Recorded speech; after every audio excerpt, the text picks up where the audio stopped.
அனைவருக்கும் வணக்கம். நாம் இன்று பார்க்க உள்ள காணொளி கும்பகோணத்தில் வாழும் ஒரு சித்தரை பற்றித்தான் பார்க்க இருக்கிறோம். ஆம், இவரது பார்வை பட்டாலே போதும், நமது வாழ்க்கையில் பட்ட கஷ்டமெல்லாம் விலகிவிடும். ஆனால் இவரை பார்வை படுமா படாதா, இதுதான் இதில் உள்ள சூட்சமாகும். இவர் தற்போது வாழ்ந்து கொண்டு இருக்கக்கூடிய ஒரு சித்தர் ஆவார். இந்த சித்தரின் செயல்கள், இந்த சித்தரின் செயல்பாடுகள் எல்லாம் நம்மளை மிரள வைக்கிறது. ஆம், அவ்வளோ எளிதில் நீங்கள் அவரை பார்த்து விட முடியாது.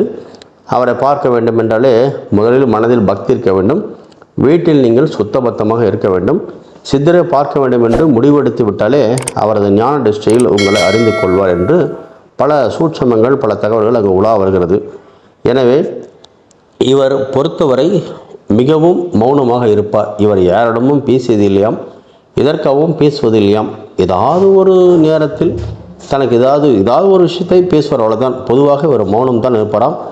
யாரிடமும் எதுவும் கேட்பதில்லை, எதுவும் வாங்குவதில்லை, எதையும் சொல்வதும் இல்லை. இவர் சாப்பிடுகிறாரா, தூங்குகிறாரா என்பதை யாரும் பார்த்ததில்லை, கேட்டதில்லை, எதுவும் தெரியாது.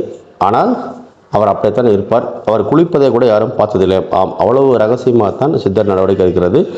இந்த சித்தரை பொறுத்தவரை எந்த சூழ்நிலையிலும் ஒரு முறை நீங்கள் வாழ்க்கையில் பார்த்து விட்டால் நம்மளது அனைத்து பிரச்சனைகளும் தீர்ந்துவிடும். அந்த எந்த மாதிரி பிரச்சனை இருந்தாலும் உங்களுக்கு அந்த சித்தரின் பிரச்சனைகளை தீர்த்த முடியும் என்பது நம்பிக்கையாக இருக்கிறது.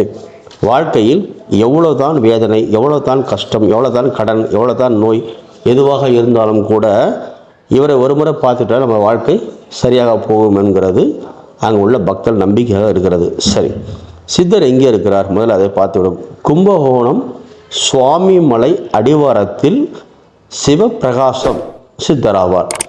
கும்பகோணம் அருகே சுவாமிமலை முருகன் கோவில் இருக்கிறது, அனைவருக்கும் தெரியும். சுவாமிமலை அடிவாரத்திலே பிரகாசம் சுவாமி சித்தர் என்று கேட்டால் அனைவரும் சொல்வார்கள். தற்போது அவர் உடல்நிலை சரியில்லாமல் அவர் படுத்திருப்பதாக ஒரு தகவல் இருக்கிறது. எனவே ஒரு வீட்டுக்குள், அங்கே கோவிலை சுற்றிக்கூடிய அடிவாரத்தில் ஒரு வீட்டில் அவர் ஓய்வெடுத்து கொண்டிருக்கிறார். ஆனால் உங்களை பார்த்தாலே போதும், ஒரே ஒரு பார்வை, இந்த பார்வை படுமா என்று பலரும் காத்து கொண்டிருக்கிறார்கள். இங்கே போகாத விஐபிகளோ, இங்கே போகாத சினிமா பிரபலங்களோ இல்லை என்று தான் சொல்ல வேண்டும். அந்த அளவுக்கு சக்தி வாய்ந்தவராக இவர் இருக்கிறார். யாரிடம் பேசுவதில்லை, எதையும் கேட்பதில்லை, எதையும் வாங்குவதில்லை. உச்சபட்சமாக உங்களை பார்ப்பார்.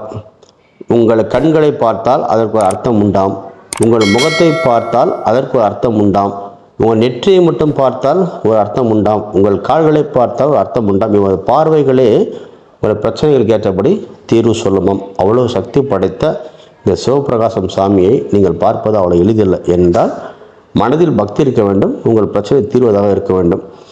இவரது உருவம், இவரது ஊர், இவரது உண்மையான செயல்பாடுகள் எதுவும் யாரும் பார்த்ததில்லை. இவர் மிக கடுமையாக தியானங்கள், சில பூஜைகள் எல்லாம் செய்வாராம். ஆனால் அதெல்லாம் யாரும் பார்க்க முடியாது. அனைத்தையுமே நடவடிக்கை, தவங்களும் யோகங்களும் நவகண்ட யோகங்களும் பல சித்து வேலைகளும் அமானுஷ்யங்களும் அற்புதங்களும் நடந்திருக்கிறது.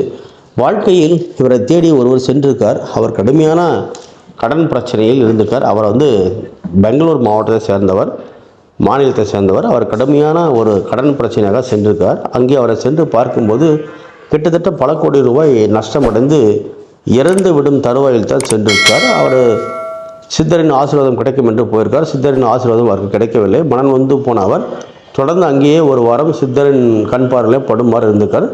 கடைசியில் ஒரு நாள் அவரை பார்த்துருக்கார், அவ்வளோதான். அதன் பின்பு அவர் ஊருக்கு தைரியமாக சென்றிருக்கார். அவரது வாழ்க்கையில் நடந்த அனைத்து கடன் பிரச்சனையும் தீர்ந்து இன்னும் நன்றாக இருக்கிறார். அவர் தனியாக ஒரு பெரிய நிறுவனமும் நடத்துகிறார். இப்படி பல மாநிலங்களும் பல நாடுகளிலிருந்தும் இவரை தேடி வருவதாக ஒரு ஐதீகம் இருக்கிறது. அனைவரும் சென்று பக்தியோடு வழிபடுகிறார்கள். ஆனால் சிவபிரகாசம் சாமி என்பது ஆசீர்வாதம் என்பது அவ்வளோ எளிதில் கிடைத்துள்ளது.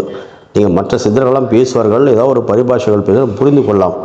ஆனால் இவரிடம் இருக்கும் ஒரே ஒரு மொழி மௌனம். அந்த மௌனத்தை மட்டும் தான் நீங்கள் கடைபிடிக்க வேண்டும். எந்த சொல்லும் இவரிடம் எந்த தகவலும் வாங்க முடியாது, அதை நீங்கள் கேட்க முடியாது. ஒரே ஒன்று, பக்தியாக இருந்தால் வெற்றி உண்டு, பக்தி இல்லை என்றால் ஒன்றும் இல்லை. இதை நீங்கள் மனதில் வைத்துக் கொள்ளுங்கள். கண்டிப்பாக நீங்கள் சென்று வழிபடுங்கள், வாழ்க்கையில் வெற்றி உங்களுக்கு கிடைக்கும். எவ்வளவு தான் நோய் பாட்டிருந்தாலும் கூட அந்த நோய்களை ஒரு நொடியில் சரி செய்து விடுவார். உதாரணமாக ஒருத்தருக்கு கிட்னி தொடர்பான பிரச்சனை இருக்கிறது. அந்த கிட்னிக்காக டயாலிசிஸ் செய்ய வேண்டும் என்று மருத்துவர் சொல்லியிருக்கார்.